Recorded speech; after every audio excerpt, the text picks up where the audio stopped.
Check, check. Hello, what's up? What's up? Let us know if you can hear us. Aha! Happy Friday, everybody. Welcome to another episode of Tech Support Live. This is our weekly Friday stream where essentially we'll answer any tech support question that you guys have, or if you're just here to hang out and chat. I see everybody here saying hello, what's up? We love to see everybody here early. And we'll pretty much start from the questions going from the beginning of the stream all the way, or the beginning of the chat all the way to the end. So that's why we always love seeing you guys here early.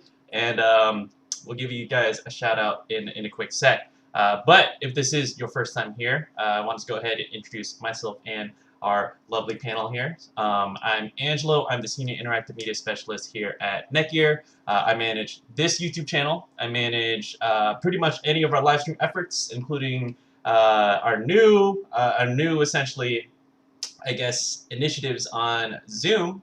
So keep a lookout for those monthly events coming in the near future. And really, if you follow us anywhere on Facebook, Twitter, Instagram, there might have been a chance that what you saw, I had a hand in.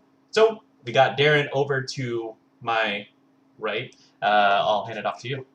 Hi, I'm Darren. I'm a technical support specialist at NETGEAR and community moderator. I cover home networking products in our community and sometimes on social media. And we're here to answer any questions. And afterwards, just please feel free to join the community, and people are there to help. On to Michael.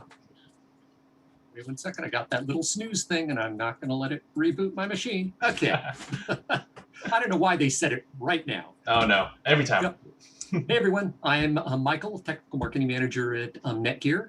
Most of you know me, but I spend a lot of my time working with the beta products that we have. In real life, when the world's happening, I do trade shows, do a lot of training to people, show off a lot of our products. Used to work in support, so definitely dealt on that side, and here to answer any questions that you got. Awesome. Thank you, Darren. Thank you, Michael. Hopefully we're in for an awesome show here today. Wanted to shout out everybody here who was in the chat. And again, I've been seeing you guys here from like even 15 minutes before the show started. So we love to see it. Antoine, what's up? Husky Gamer, welcome back. Kieran, welcome back. Oh, man. Prem, hello. Robert, I'll call you Bob. So what's up, Bob? And wow. Dan Tuma is back. We got Christine, we got our girl in the sky, so she'll be answering questions through the NETGEAR YouTube account here in the chat.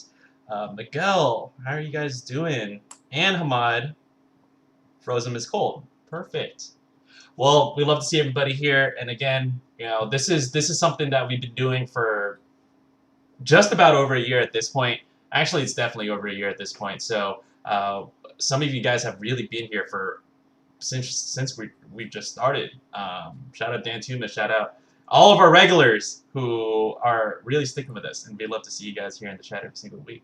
I do want to start from the top here. So who was our first question? I think it does come from Husky Gamer.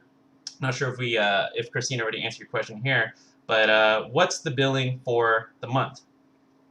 And I think we're pulling a little bit more details. We're curious. You talking about Armor? Yeah, he said Armor. And the internet. Okay.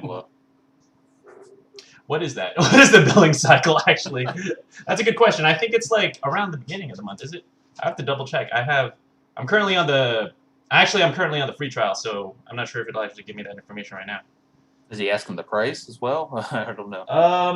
Yeah, let's lay out all the details. When do we charge folks for Armor, and how much is it?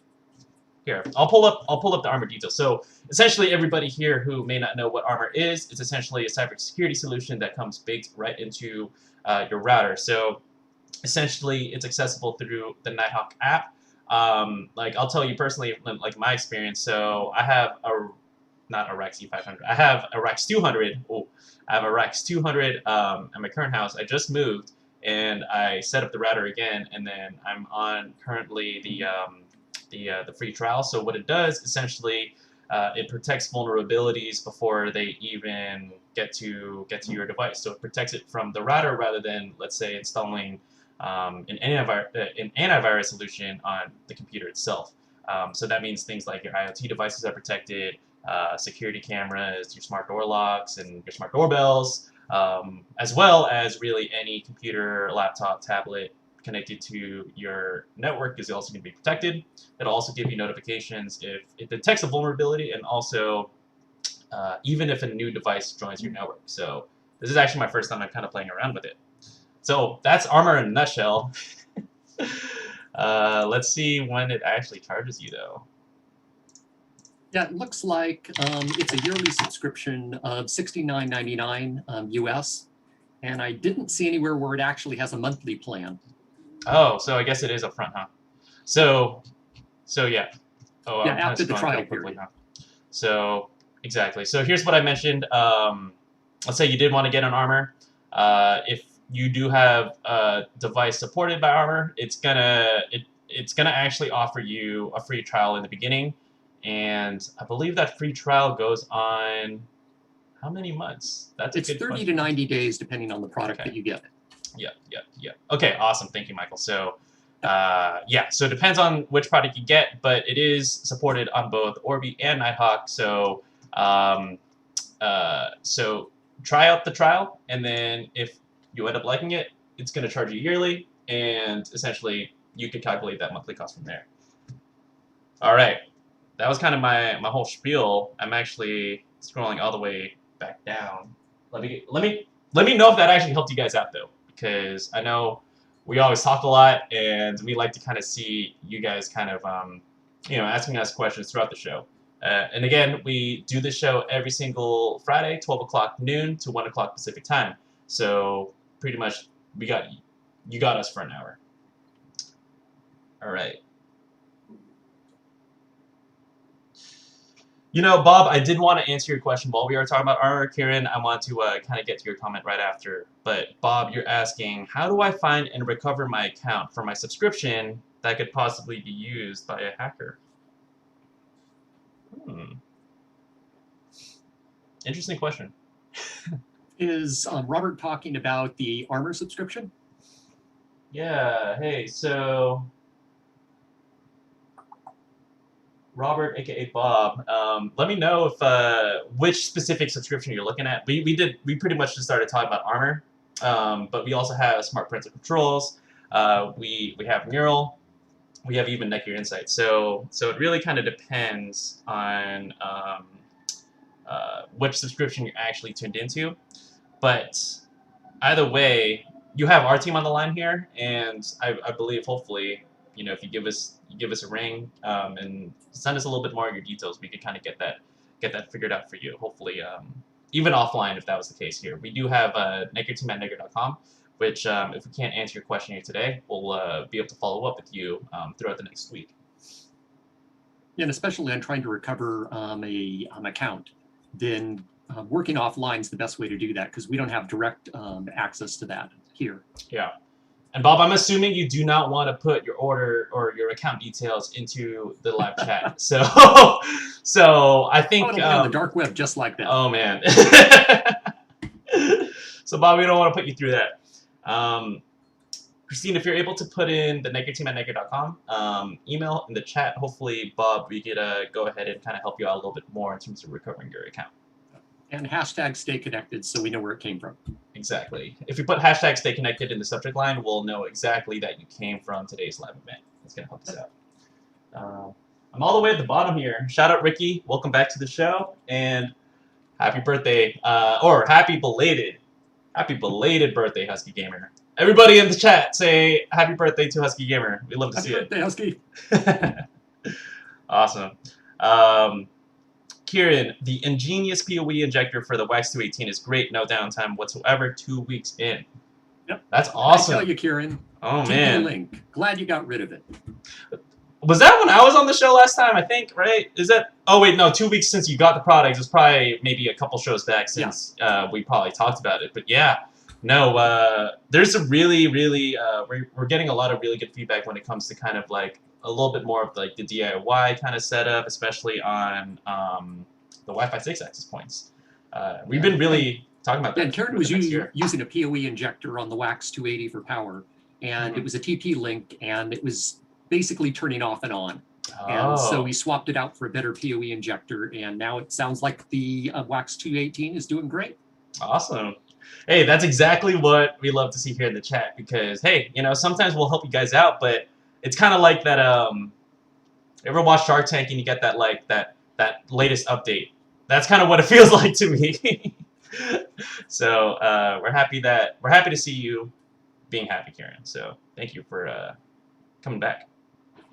This follow-up question, did anyone watch the Apple event this week? We'll talk about that for a bit. I didn't see it. I read what was announced. I actually am going to get the AirTags. I wanted to pre-order that. I am late, so who knows when I'll actually get those in my hand. That was surprising to me, an actual functioning product from Apple that doesn't cost you a boatload of money to get. Yeah. So I'm like, that's an Apple product at $30? Oh man, they must be making like $3 on that. Oh, exactly. Oh my God.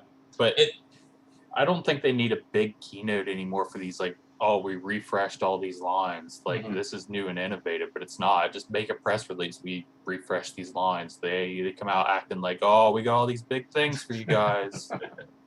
We increased the number by 1. It's now not a 5, it's a 6. Right? Like, it's the AirTag thing, honestly, did surprise me because I thought it was going to be kind of like the AirPower thing where it's, like, hyped up and people are talking about it for, like, forever, but we actually never get to hear about it. So I even was, I was even talking to a couple friends who work at Apple, and then they were like, I was like, oh, AirTags, right? And they were like, oh, they didn't even think about it. Either way, I don't want to get anyone in trouble, but either way, I want to pre-order that. The iMacs look cool, only because they're in colors. But besides that, that's all I've seen. Let us know in the chat what you guys thought, and then we always like whenever we're riding low on questions, we like to hit you guys with the questions back. And also, if we have time, we always like to do a show and tell on our little projects. So the thing I find weird about the AirTag is it just hijacks other people's iPhones when they walk past it. That's kind of odd. It's like peer-to-peer, right? It's like anonymous, right? But yeah. I mean, like, a hacker buys an AirTag and then, like, leaves it somewhere random and starts collecting data via Bluetooth off of iPhone users that pass by. I see that happening because it's like Apple's already making it so everyone's iPhone that has Bluetooth enabled just going to ping that thing. Yeah. Think about that. It's like your phone now, as you walk around, you are getting pinged by these AirTags that are going to go into everybody's backpacks and keys and keychains. And it causes slowness on your phone too if there's like too many of them around. Like, it's just a little weird concept. I like that it does what it does, but I'm looking at it from the dark side of like what can happen. Yeah.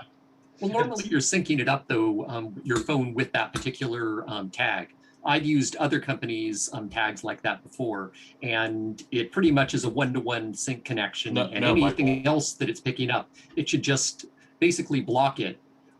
If another ping comes in, it says, well, this isn't from an authorized device, so it's just going to drop that. That's not how it works. It uses other people's, like, if you lose your phone at the train station, other people's iPhones ping that thing to tell you where it is. Track it down. Yeah.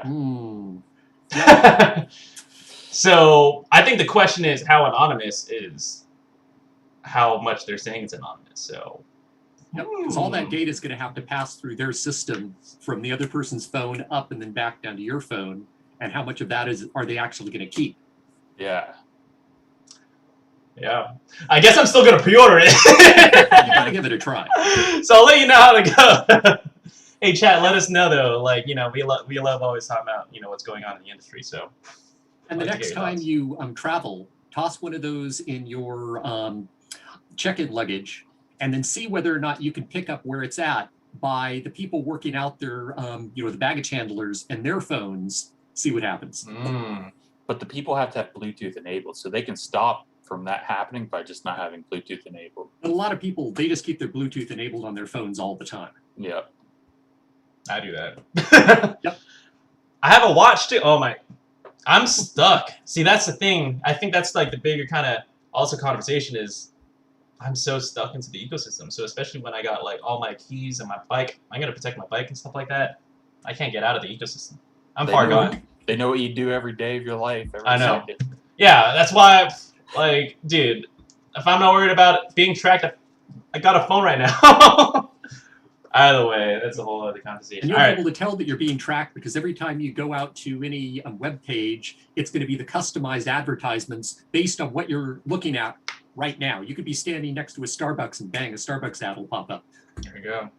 You guys are accepting all those cookies from all those websites, huh? So. Yep. Oh, all right. Okay, let's go back. So I did see Kieran. You said you're gonna pick up the new iPad Pro. I think that's super dope. Oh, and it's for music production and Wi-Fi 6. Boom, that's cool. I didn't actually know that they're finally getting all their new latest devices on Wi-Fi 6, which is awesome. Yep. Hey, Prem is you work for NETGEAR. Excellent. But you're in the Philippines. Hey, and wow, that's really cool to see though. I thought it's what time is it? Is it like either super early in the morning for you guys? Because it's like 3 in the morning. It's 3:17 a.m. right now. That's some dedication.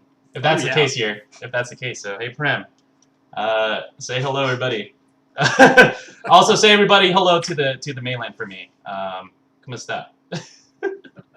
That's all I can say, and that's all I'm going to say here on the show. All right. Frozen is cold. Which is better, extra 500, extra 1,000? That's an easy answer. The XR1000. Yep. Because it's more powerful. Yep. And that's pretty much like the easiest. We can't really drill it down here as much as we can for you they're both here. going to be running the same Duma OS Oops. on it, so they're going to have the same basic functionality. But the XR1000 definitely has a more powerful processor, more memory, and a few more bells and whistles. So yeah, it's definitely the better of the two. They're both great products, though. Absolutely, absolutely. So I forgot if we still had on our product page. We used to have kind of like the comparison chart here. Yeah, we do have a comparison chart. Did we take that out already? But yeah, I mean, you don't say which one's the better. You look at both of them and you're like, what fits my needs and what fits my budget? That's why we offer a range of these products. Honestly, dude, I'll just tell you just right off the bat, just being completely transparent. $296 is a really good deal right now for the X1000. And take it from us, and actually maybe just kind of from what I know, it's like we do have a good amount of stock here, which was rare. If anybody here in the chat kind of has been with us for a bit, it was kind of hard to get your hands on it for the few first months that it was out. But we do have a good amount of stock left right now, and this is a good price for you guys to jump in on. So if the extra 1,000, if you're still kind of trying to decide here, extra 1,000, extra 500, this is a good deal. We got it in stock.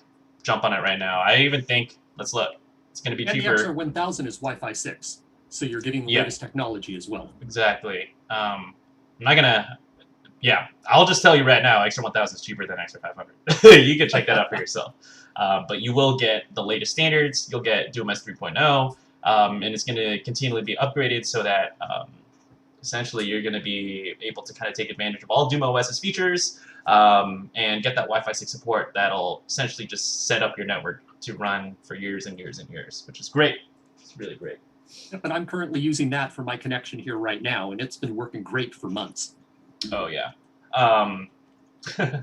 Wait, our videographer Will, he shot me one over, but I still got the Rex 200 hooked up, and I actually gave the X1000 to my friend who had just bought a house, and he loves it. So he's really just plug and play and then easy to set up. So Frozen is cold. If you have any follow-up questions on the X1000, we'd be happy to help you out all the way until the end of the show. Cool. All right. Hey, Brendan, can I put the Nighthawk app on my wife's phone so she also has access to reset the router if I'm away? Yeah. Yes, you can. Yeah, as long as she, has login admin access to your router, she'd be able to access it and reset it or make any changes she needed to when you weren't around. Mm-hmm. Do you have to check remote management on the Nighthawk app in order to get this going? Not if you're on the local network. Right. If you're within your own home, you don't have to. But if you're outside, yeah, you have to turn that on. Okay. So, oh, and then follow up, just so I can help out Brendan. Do you have to use the same NETGEAR account to access? Like, do you need Brendan's credentials on his wife's phone to access. For the, yes, because basically you're using the admin account to get into the router to manage it. Okay, So you're going to perfect. be using the exact same one. Awesome. So that lays it all call kind of down for you, Brendan. So essentially, if you want to try this out, and again, you can try this out during the show or whenever you get the chance. But download the app on the Nighthawk app on your wife's phone. Log in with your credentials, and as long as you are access to the network at that time, you don't need to check that remote management, I guess, little ticker box thing that I might ask you at the beginning. You don't have to do that. You could once you essentially logged in, you're able to essentially adjust the settings at will as if you were going through your own phone. If you wanted to still manage your network, let's say you're at the office or you're at the beach, whatever it is, you could check that remote management, I guess, option in the beginning, and then it'll let you remotely manage no matter where you are, even if you're not connected to the network. So, answer is yes. Hopefully that helps you out. Okay. Let's do this. And I see Karen said they put M1 in the iPad. I did see that. Yeah. Not our M1, yeah, right? Does he mean M1 is in a mobile hotspot, or is it a different acronym? It's their chip. It's the chip. Okay. Processor, yeah. Because hey, we owned M1 before they could use that. That's our name. Exactly right. So who wants to bring that up? Yeah, M1 is, I believe, Apple's chip. They're moving away from Intel and then using their own proprietary chips, calling it M1. So that's why they pushed it, I think, last year on the MacBooks, and then they're trying to bring it up. So they're trying to kind of bridge that gap between macOS and iOS. I don't work for Apple. That's all I'm going to say. But it is cool stuff to see, though. Again, we need Apple's devices to support Wi-Fi 6 and Wi-Fi 6E, so we're all kind of connected in that kind of way, without being punny. All right, shout out Ricky B, what's up? And Prem, I wanted to make sure that you got your question answered as well. So Prem, you have a C7000 and ISP Comcast. All my devices work fine. Only my PS5 is not connecting to the server IP address. Blah blah blah blah. Is that a DMZ? Is that a DMC issue or a net filtering issue? Well, the first thing that looks odd is that the server IP address is .0.127, because normally your server IP and basically your router and your gateway IPs are going to be .1 on that address by default. So I'd be wondering why it's trying to go to an IP of 127 unless he has a separate server set up on his own network, but it doesn't look like it. That would be the first thing I'd be checking is check your, say a PC or any laptop, check and find out what your gateway and DNS server IP addresses are, and then compare those to your PS5. Because they should be identical. They should both be using the same server IP, and that normally is .0.1 with that IP scheme. So I would be wondering why it's trying to go to the 127. Do you have any ideas, Darren? Well, it is a cable gateway. So in the .0, like part of the modem interface, instead of the router, like wouldn't it be 1 point something to assign an IP address to it? It depends. The C7000, normally if that's acting as his router, then and the 192.168 is a default for a local network. So there should be. Well, usually when you access the modem interface on those, you do go to 192.168.0.1. Right. And then the router interface, you go to 1 dot something. Actually, that's it. The C7000 is a cable gateway. Yeah. So that the router portion should be handing out 192.168.0.1 or 0x for all the local devices, and for the local devices to talk to the gateway, it would be at 0.1. Oh, I thought it still did the 1 dot. No, that puts it on a completely different subnet by doing that.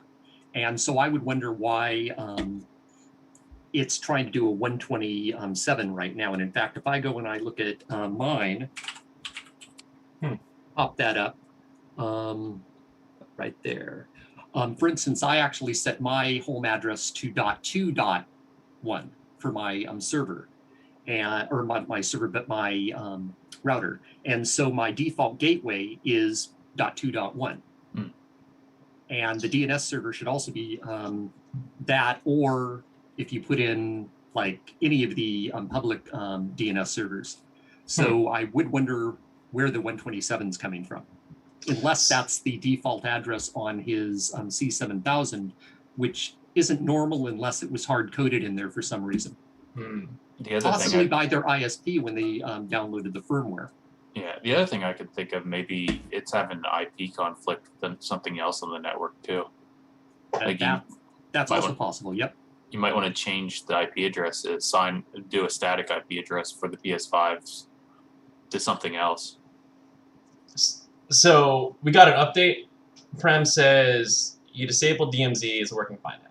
So would that have an effect on the IP address? It should not.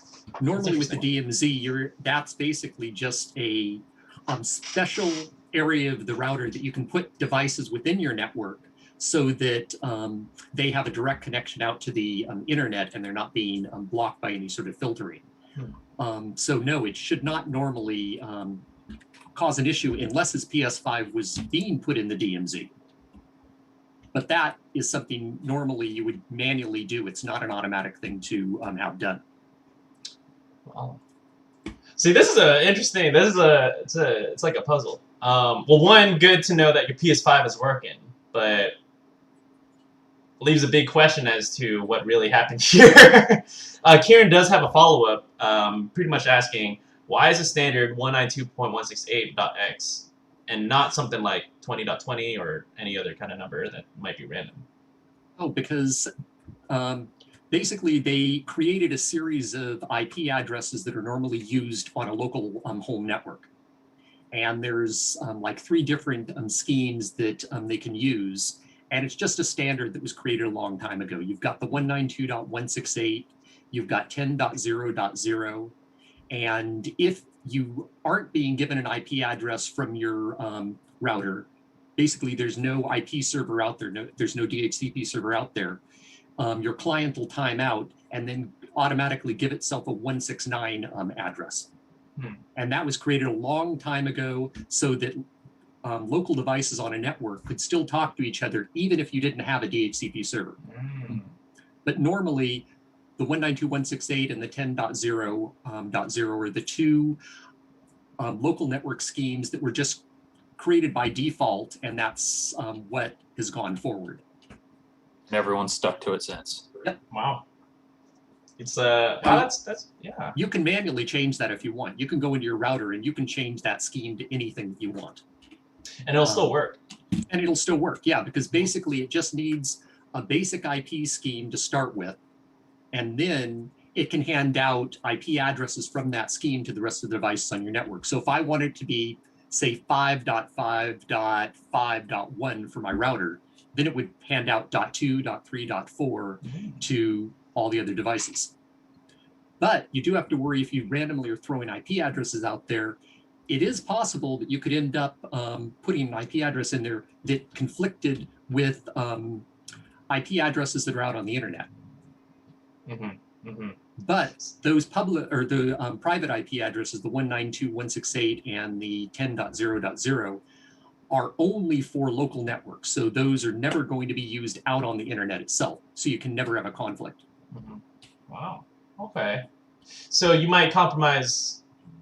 So if you want to set your own IPs, you can, but you might compromise a little bit of that, either security or you might conflict with something that already exists. You could possibly conflict. If you are going to set your own, then what you do is that third octet, that .0 that you see there, you can change that to .1, .2, .3, or 4, or 5.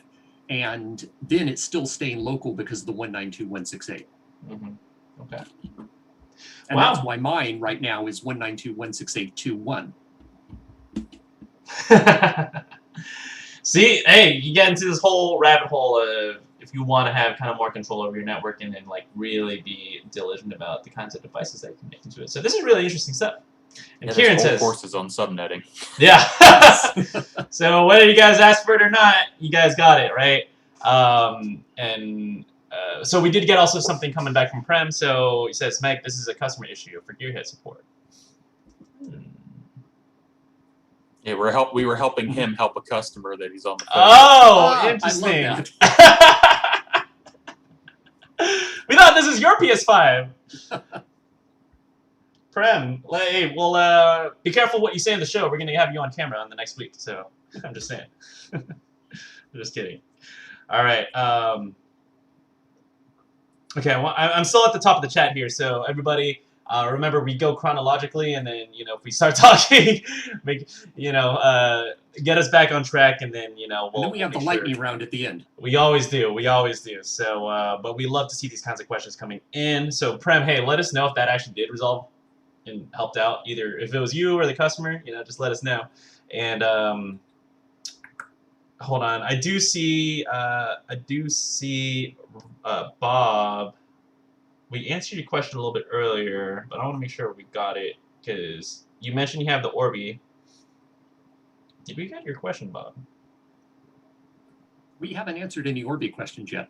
Yeah, Orbi CBR. Why can't I see it on my end? Bob, what was your first question? Oh, that was the one about the recovery of the account. Ah, yes. Oh, and then he's got the Orbi. Oh, yeah, okay. So, yeah, that was just an added comment on... so send that over to Christine at the NETGEAR team, and then NETGEAR team at netgear.com email, and then hopefully that kind of helps out, kind of define the problem a little bit more. All right, all right. Marcus, I want to make sure you're not waiting for too long. Would you happen to know why I'm getting less than 700 megabits per second on my CM1000 with Xfinity Gigabit on a wired connection? Upload is good, but download isn't. Good question. That actually is strange because, yeah, the CM1000, you should be able to get a gigabit off of that. Yeah. Being a cable modem, sometimes you may need to talk to higher tech support at the ISP and have them do a specific reboot to the modem so it uploads the correct file to your modem for their system. I've seen that when I used to work at an ISP. I've seen where the speeds wouldn't be reached because the file didn't get loaded correctly or is corrupted. So maybe give that a try. That's one advice. Michael might have some more info if it's something locally that's happening. Yeah, and a couple of other suggestions are when you're actually doing that test, try actually plugging a laptop directly into the modem and run the test that way so you can be sure that it isn't one of the other devices downstream that's slowing it down, for instance, like your router. So if you do that test and you plug directly into the modem, turn the modem off, turn the laptop off, turn the modem back on, let it finish rebooting, turn the laptop back on, and then the modem should pick up the MAC address of the laptop, so it'll actually allow it to talk out, and run your test from that.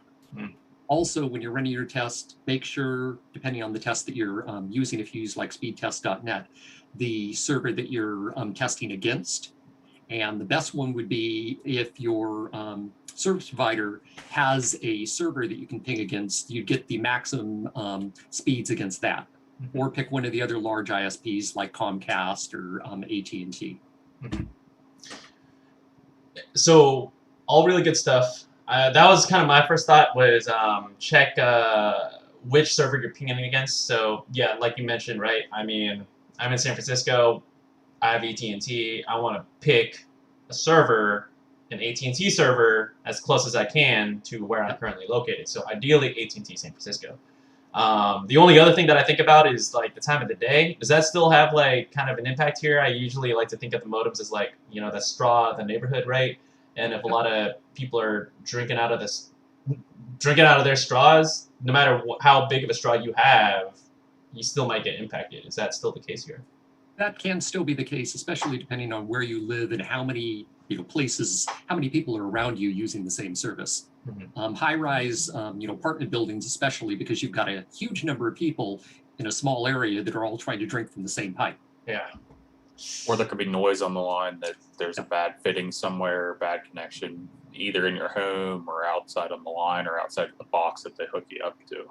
Mhm. And that's something calling your ISP, they can actually test from their end, is they can actually ping down to your modem and see how good the signal is going down and coming back up. Wow, that's good stuff. So it kind of goes full circle, as in there's a couple things you could do now in terms of, considering, the time of day, considering the server that you're choosing. I would even check like the cable. Sometimes people have like old cables, and then it's if it plugs, right? But there's so many other different types of cables that you could be using, right? So make sure you're not on like an old frayed, out of the bottom of your box when you moved 4 years ago kind of cable, check to make sure it's relatively new, and then at the end of the day, your ISP could always check, and actually ping your router to make sure you're getting those full speeds. So a lot of things, but let us know if that did help. I'm even running the same thing. I'm in an apartment. I'm paying for Gigabit, but I have to go wireless, and I want to make sure that I can get my full speeds. So if you come back with what you did to get your full speeds, you can help us out too.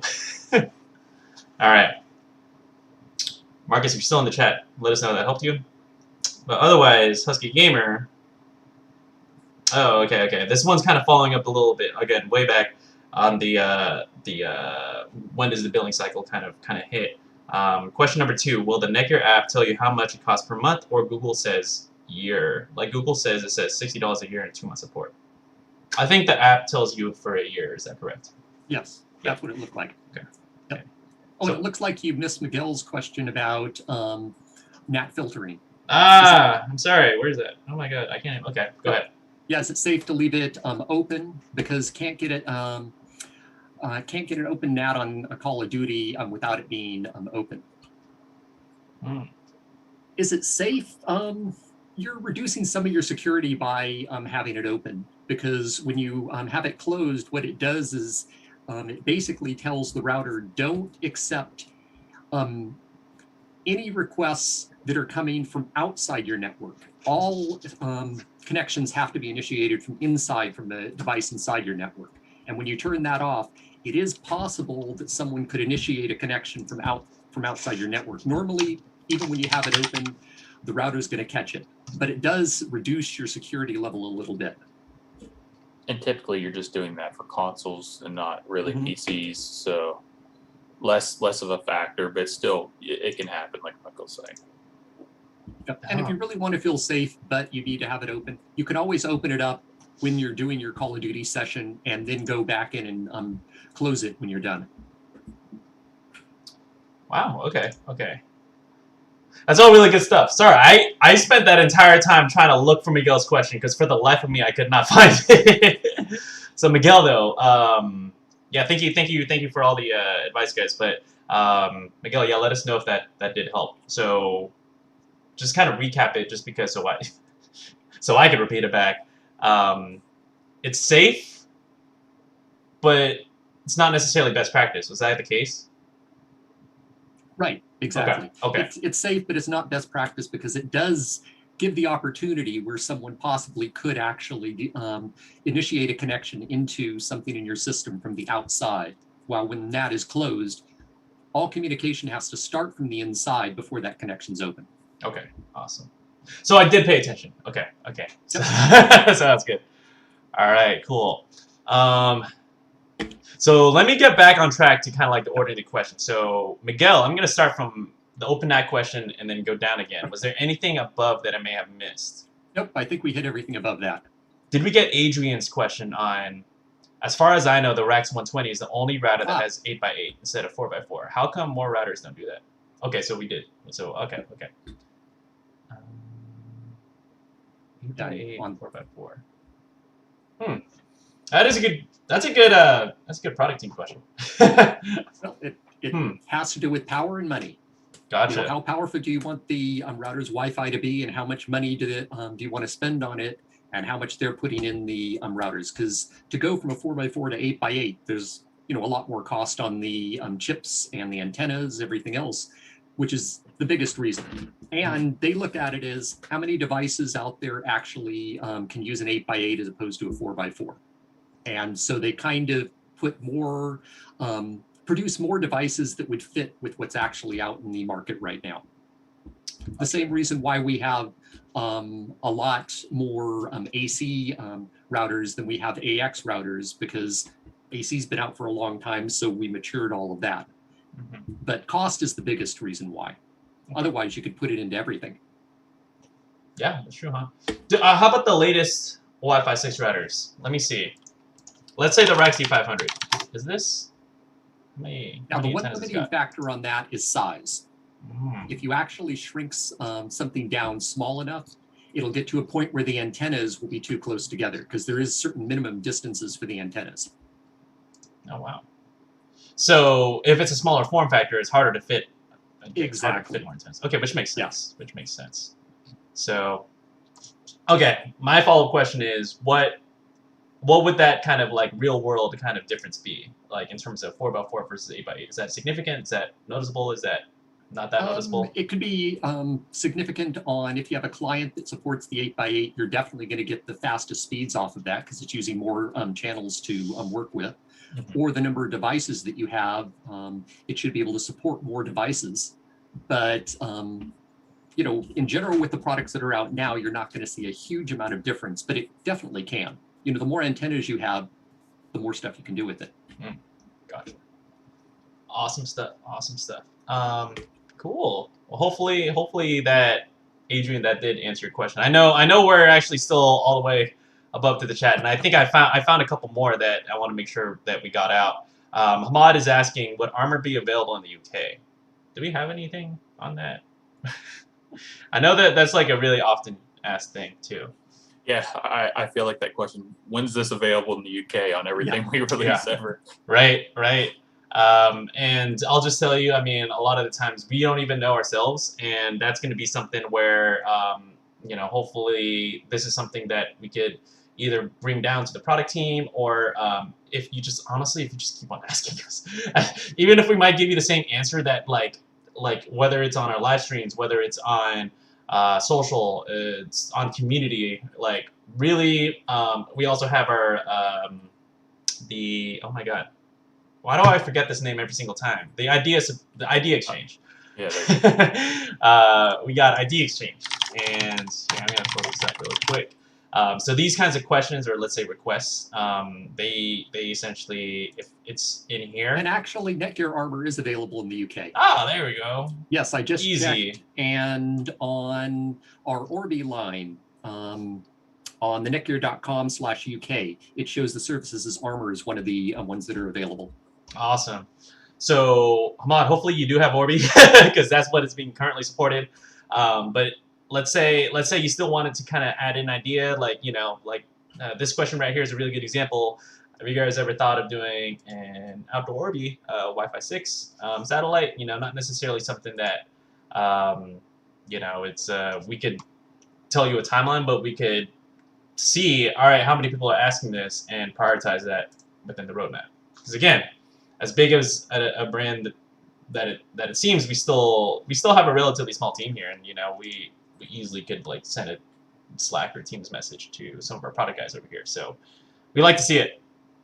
Yep. And if you go to netgear.com/UK, the page that pops up, you can look at Home Solutions, and on the far right, you'll see where it says NETGEAR Armor, and you can click on that, and that'll show you what current product actually is supported by NETGEAR Armor in the UK.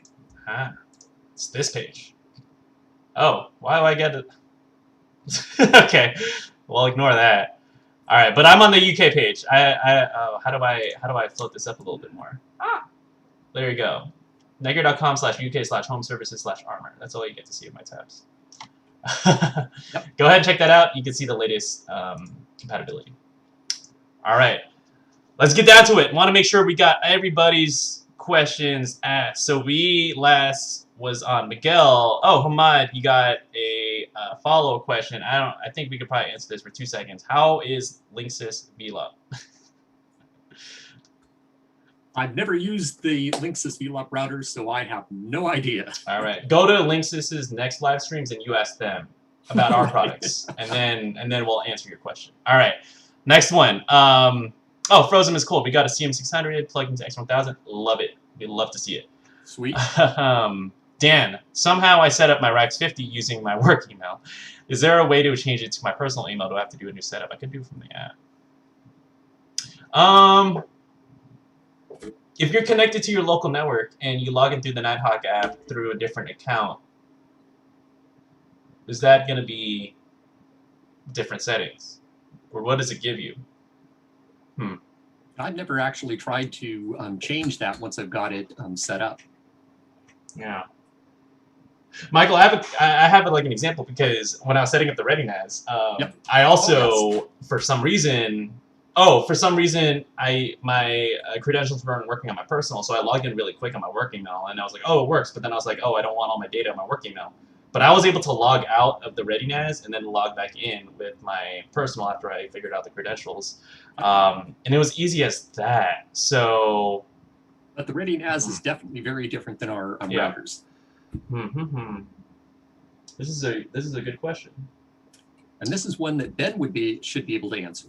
Oh, there we go. We're missing Ben. He's usually our Nighthawk gamer. Hopefully he'll be back next week. And again, that's just because remote school is starting. But damn. Yeah, the one thing I could suggest is Dan said he couldn't do it from the app, which is what I would assume you wouldn't be able to do because you wouldn't want people to easily be able to change those things from a mobile device.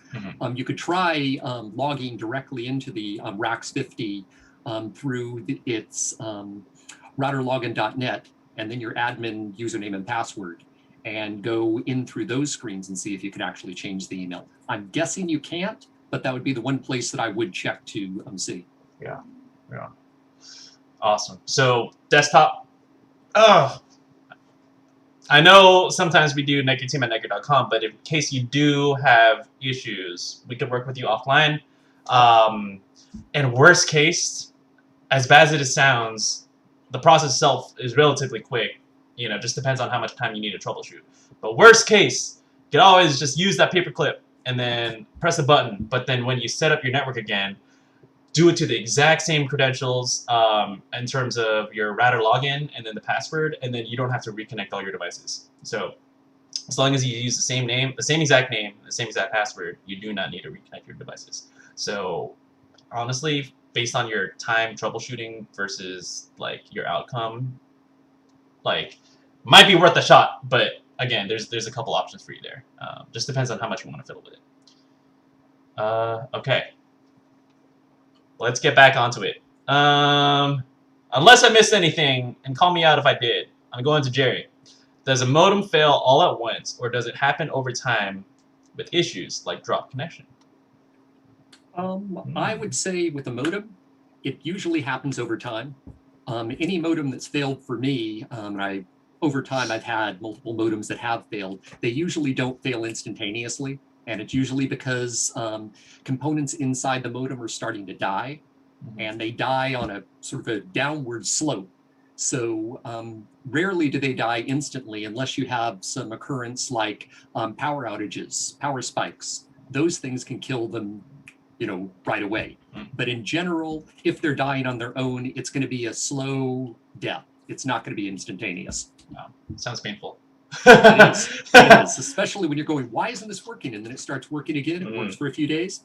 Then it stops working. Gotcha. Oh, okay. So the follow-up there is because Jerry has a CM1000. It's a few years old, and I keep having connection dropouts. I'm also using an XR700. Actually, I would say that, yes, it could be dying because I had a CM1000 do the exact same thing. What was your solution there, Michael? What is it? The CM1200. So you upgraded, I think, or 1150. Yeah, that's what I replaced it with another one because it was having the same thing where it would randomly disconnect or lose its connection, and then a few minutes later it would connect back in. It might work for a few hours, then it would lose the connection again, and it happened often enough that I could tell that it wasn't my internet connection that was the problem, it was the modem that had the problem. And because of where I live and the fact that the power goes off and on in the winter times all the time because of storms, enough power surges, it finally killed it. Wow. Okay. So that power apparently is a pretty big factor in here. Ricky, I'm reading through your responses, and thank you for providing all this insight.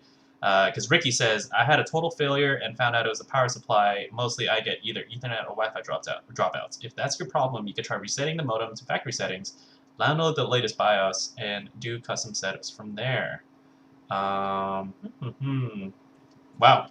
Okay, and then I did see... Okay, and then follow up.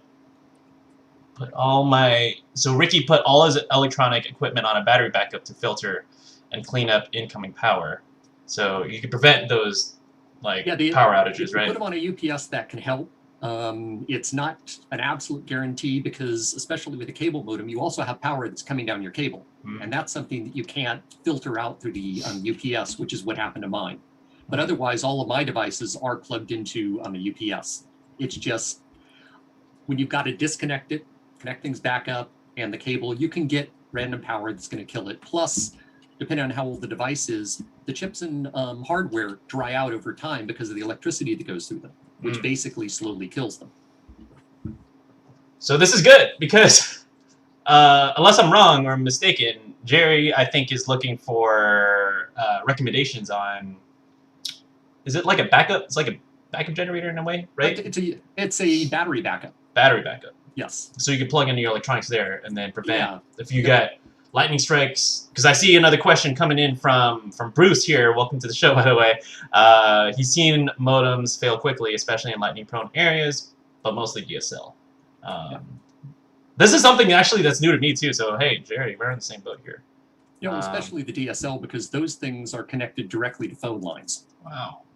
And there's not as much shielding on the lines, and you can definitely have problems with that. And most UPSs also have a 2-wire phone connection that you can plug into it, so it can actually act as a filter specifically for power spikes.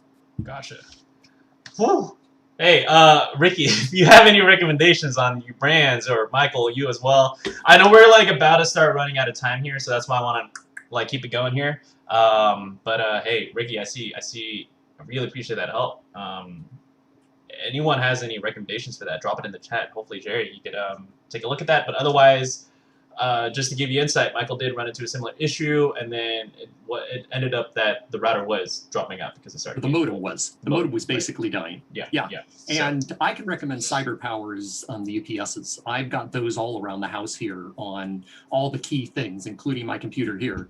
And so far, they've been really rock solid. Awesome. All right, we're about to start our lightning round, but before I say that, I see 24 people watching us. I see 22 likes, which is actually really, really good. If you guys enjoyed the show, found it valuable, I report on this show every single week to everybody who's above me.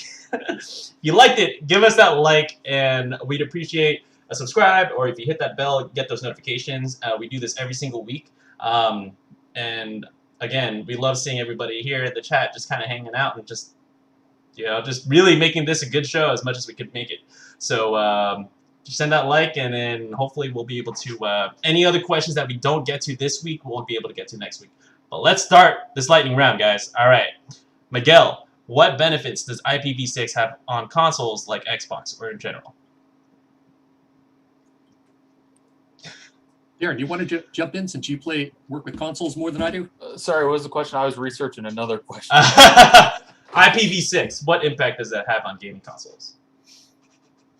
Oh, that's a Ben question. He usually knows everything about that. I mean, I just know IPv6 was created because we were running out of IPv4 addresses to provide. I don't know what benefits it gives to gaming. I forget what Ben said. Do you remember, Michael? Well, I do know that IPv6 also handles packets slightly differently, and it's better optimized, so you can actually get better performance off of it than you would IPv4. And some devices have problems when you have IPv6 turned on, but most of those are legacy devices. So the best thing to do is turn on IPv6 If your consoles are working great with that and they support it, then that would be the way to go. If you start finding some devices are having problems connecting, then it cov be that the IPv6 is causing problems with them. But like I said, that's mainly legacy devices that have problems. Gotcha. So trial and error. Benefits, you could get better performance. Downside, you might run into problems. But better performance is always good, right?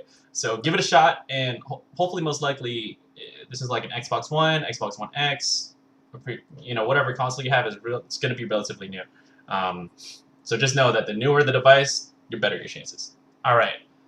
All right, Marcus, we're going to try to get your question as resolved as much as we can, but if we can't, again, hopefully we could shoot over an email to NETGEARteam@NETGEAR.com, stay connected in the subject line if we can't help you out fully, or we have next week's show. But Marcus is still getting under 700 megabits per second, even in the middle of the night, under 700 megabits per second, and Cat 8. Yep, then that's the fallback to contacting your ISP, checking on their end, making sure that they have the proper firmware file loaded. That would be the next step. Okay, awesome. Marcus, give it a shot. If you run into issues, hit us on the line, or come back to next week's show, and then we'll be able to help you out there.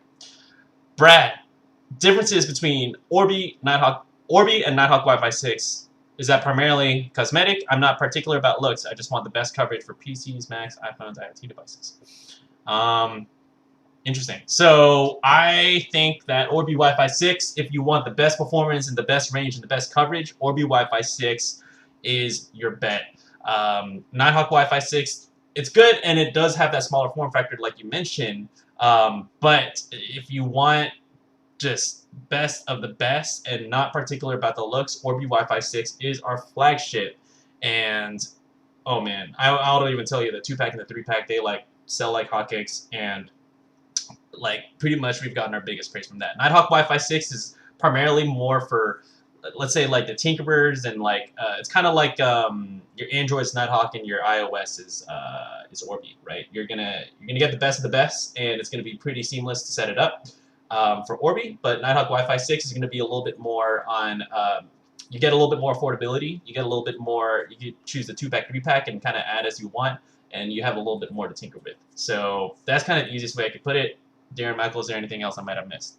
Nope, you pretty much hit it, especially the difference between the Apple and Android and tinkers and non is Orbi's designed for people who just want to set it and forget it. Nighthawk, you can set it and forget it, but it has the functionality where you can go in and you can tinker with it a lot more, especially if you decide you need to split the 2.4 and 5 gigahertz bands, because you have IoT devices that only want to connect to the 2.4 and they have problems when you're using the Smart Connect. With the Nighthawk, you can actually turn that off. With the Orbi, you can't. There you go. Yeah, so you do get a little bit more of that functionality there. Awesome. 2 minutes left. Bruce, RPK. He has got an RPK 853. I always see 2.4 gigahertz via Wi-Fi analyzer. Is this from channel 6 to 13? Is this automatic, or are we unable to force it down to 20 megahertz? On the Orbi, I'm pretty sure that that's automatic, and it'll automatically drop itself down to 20 if there's too much of a conflict, because basically the 40 just means that the channel that you're on, it's extending out over to the channels next to it and using up some of that for higher bandwidth. Gotcha. And when you're using 20, it sticks strictly to that channel, so you have less interference. And like we mentioned, Orbi will be more that kind of set and forget it. So it will do a lot more automatic, I guess, kind of features, whether you call that a feature. But yes, it will be automatic. All right, Miguel, if you have gigabit internet, what type of Ethernet cable should you be using? Marcus says Cat 8. Is that right? Marcus was recommending Cat 8.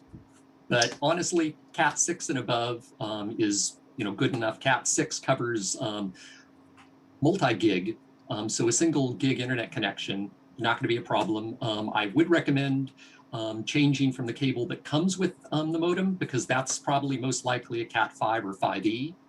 And if they're good quality, they're still going to do the gigabit. You're not going to have any problems. But if you want to make sure to have a better quality cable, go to at least Cat 6. Gotcha. Woo! Awesome. Thank you, Michael. Hussein, you're going to kind of ride up on our last question here. We're at the 1 o'clock mark, and I do got another back-to-back. Looking at a new router, many devices at home need better range using an R7000, considering Nighthawk R12. I think Rex 120. Okay, thoughts? What do you guys got?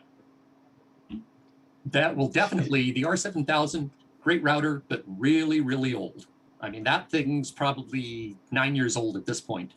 And so yes, moving up to something newer definitely would be better. They've got faster processors, more memory. They can handle a lot more devices. If you're trying to future-proof things, then you want to make sure to get one of the Nighthawk routers that supports Wi-Fi 6, or our newest one, the Wi-Fi 6E, the RAC C500.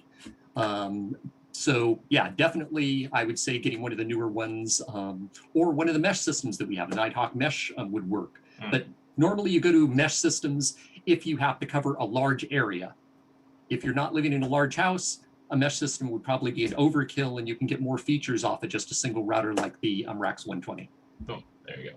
Yeah, and I would recommend kind of Nighthawk, especially if you're coming from R7000. Really quite easy and familiar to set it up. Versus mesh, maybe you might run into range or coverage issues. Awesome. All right, what was the last thing I wanted to mention? Oh man, now I just forgot it. Oh, Patrick, I wanted to get to your last question. I noticed Amazon does not have a RAC C500. When can we expect it to be sold on Amazon? I can't tell you anything super specific, but I'm just saying that's a really good question, and you should keep your eye very close onto that Amazon page. And that's all I'm going to say. All right, I had to jump, but this was a really good show. There were a couple questions that I think for one of our first few rare times we just simply did not have enough time here. Prem, it was great to meet you as well, and great to know that you're on the NETGEAR side. And anything that you may need to ring our line, you can find us on Slack or Teams. Everybody else, we really hope that you guys enjoyed the show. I see 30 likes, which is honestly probably the most that I've seen in a long time, because we always appreciate the support of everybody who comes back week after week for over a year now. But any questions that we weren't able to answer, come back next week, ask us. We'll be here to answer them. Awesome. Thank you guys so much. Thank you, Dan. Thank you, Michael. And everybody here who's in the chat. Again, if you enjoyed the show, we hope to see you in the next coming streams. We'll see you guys later. Bye. See everyone later. All right. Bye.